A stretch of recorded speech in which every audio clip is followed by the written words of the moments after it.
হিমালয় কোলে একটা ছোট্ট গ্রাম তুলিং বাইরের জগতের থেকে অনেকটাই বিচ্ছিন্ন। চারদিকে তুষারাবৃত পাহাড়, সবুজের ছোঁয়া যেন স্বপ্নময় করে তোলে এই জায়গাকে। কিন্তু তুলিং গ্রামবাসীরা জানে এই সৌন্দর্যর আড়ালে লুকিয়ে আছে এমন এক রহস্য যা কেউ কখনো স্পর্শ করতে পারে না। কলকাতার একটি অ্যাডভেঞ্চার গ্রুপ মাউন্টেন সোলোস, 5 জন সদস্য, Arnab group leader, Trisha documentary নির্মাতা, Rajdeep trekker, Sohel drone expert ও রুদ্র গাইড। তারা ঠিক করে তুলিংয়ের পাশে থাকা এক নামহীন পর্বতের চূড়া জয় করবে। এই চূড়ার কোনো নথি নেই, কোনো রেকর্ড নেই, এমনকি গুগল ম্যাপেও স্পষ্ট কিছু নেই। এইরকম চূড়া জয় করা মানে খ্যাতি, ডকুমেন্টারি, ইউটিউব ভিউ, স্পন্সর সব। তারা তুলিং পৌঁছে স্থানীয় এক বৃদ্ধার তাদের সাবধান করে, ওই চূড়াতে কেউ যায় না বাবা, ওটা রক্ত চূড়া, আগে যারা গেছে ফিরে আসেনি কেউ। তুষার তো শুধু ঢেকে রাখে, তার নিচে আছে অন্ধকার, অভিশাপ। অর্ণব হেসে বলে, আন্টি, ভূতপ্রেত বলে কিছু নেই, আমরা ট্রেন্ড হাইকার, এ ধরনের কথা সব পাহাড়েই শোনা যায়। তাদের যাত্রা শুরু হয় পরের দিন সকালে। প্রথম দিন সব ভালোই যায়। তৃষা ড্রোন দিয়ে দারুণ ফুটেজ নেয়, সোহেল ম্যাপ তৈরি করে নিচ্ছিল, আর রুদ্র পথ দেখাচ্ছিল।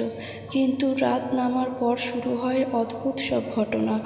রাত 2টো নাগাদ রাজদীপ ঘুম ভেঙে দেখে তার পাশে কেউ দাঁড়িয়ে আছে, সাদা চাদর, গায়ে থেকে পানি ঝরছে, মুখ দেখা যাচ্ছে না।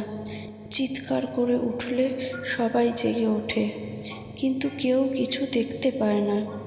রুদ্র বলে, হয়তো হ্যালুসিনেশন, যা উচ্চতায় এমনটা হয়।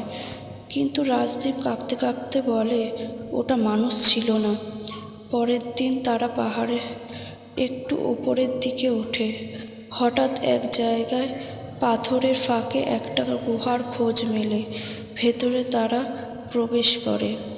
ভিতরে অদ্ভুত চিহ্ন আঁকা, প্রাচীন কিছু ছবি খোদাই করা, যাতে একজন রাজা, কিছু বলি দেওয়া মানুষ আর এক ভয়ানক দেবীর ছবি। এক জায়গায় লেখা, এই চূড়ার যার পা পড়ে সে মৃত্যুর সাথী হয়ে যায়। তৃষা ছবি তোলে, ভিডিও রেকর্ড করে। অর্ণব বলে, পুরো গল্পটা হরর ডকুমেন্টারির জন্য পারফেক্ট।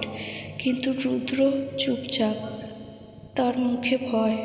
রুদ্র জানায়, আমার ঠাকুরদা এই গুহার কথা বলেছিলেন। এখানে এক রাজা ছিল, বিরাজ সিংহ, সে অমরত্ব চাইত। শোনা যায় সে এক কালো দেবীর আরাধনা করত। হাজারো ত্যাগ দেওয়ার পর সে নিজেই অভিশপ্ত হয়ে পড়ে। তার আত্মা নাকি এখনও এই চূড়ার ঘুরে বেড়ায়। চতুর্থ দিন রাতে সোহেল নিখোঁজ হয়। তাঁবুতে ঘুমোতে যাওয়ার পর আর পাওয়া যায় না। সবাই খুঁজে দেখে বরফে একজোড়া পায়ের ছাপ, কিন্তু সেটা গিয়ে শেষ হয়েছে এক পাহাড়ি খাদে। তৃষা কান্নায় ভেঙে পড়ে, অর্ণব রাগে ফেটে পড়ে। আমরা ফিরে যাচ্ছি, যা হওয়ার হয়ে গেছে। কিন্তু সেই রাতে তাঁবুর বাইরে কেউ বা কিছু বারবার হাঁটছে, ছায়া দেখা যাচ্ছে তাঁবুর উপর। হঠাৎ বাতি নিভে যায়, ঠান্ডা আরও বেড়ে যায়, গায়ে শীতল স্রোত বইতে থাকে। তৃষা তার ক্যামেরার ইনফ্রারেড মোড চালিয়ে দেখে তাঁবুর বাইরে 3টি ছায়া, এবং তাদের পেছনে এক বিশাল আকৃতির ছায়ামূর্তি, যার হাত লম্বা, চোখে আগুনের মতন লাল আলো। সকালে রুদ্র আর রাজদীপ নিখোঁজ। তৃষা ও অর্ণব প্রাণ নিয়ে কোনো মতে এক পরিত্যক্ত গুহায় লুকায়। সেখানে তারা দেখতে পায় পুরনো রাজার কঙ্কাল, পাশে একটি পাথরের ফলক। যে আমায় জাগাবে সে নিজেই হবে আমার অবতার, আমার সঙ্গী হোক অন্ধকারে চিরজীবনের জন্য। তৃষা হঠাৎ অর্ণবের দিকে তাকিয়ে চমকে ওঠে। অর্ণবের চোখ লাল, গলা গম্ভীর। সে ধীরে ধীরে বলে, আমরা সবাইকে জাগিয়েছি তৃষা। আমি তার উত্তরসূরি। তৃষা কোনো মতে দৌড়ে পাহাড় নামতে শুরু করে। পিছনে অর্ণবের গর্জন শোনা যায়। তৃষা একা ফিরে আসে তুলিং গ্রামে, ক্ষতবিক্ষত, ঠান্ডায় আধমরা। সে গ্রামের লোকেদের সব জানায়, কিন্তু কেউ কিছু বিশ্বাস করে না। শুধু সেই বৃদ্ধা মহিলাটি বলে, তুমি একমাত্র ফিরে এসেছ, কারণ সে চেয়েছিল তুমি ওর কাহিনী বাঁচিয়ে রাখো, যেন মানুষ আবার ভুল করে ফিরে আসে। তৃষা আজ শীতল রাতে ঘুম ভেঙে চিৎকার করে ওঠে।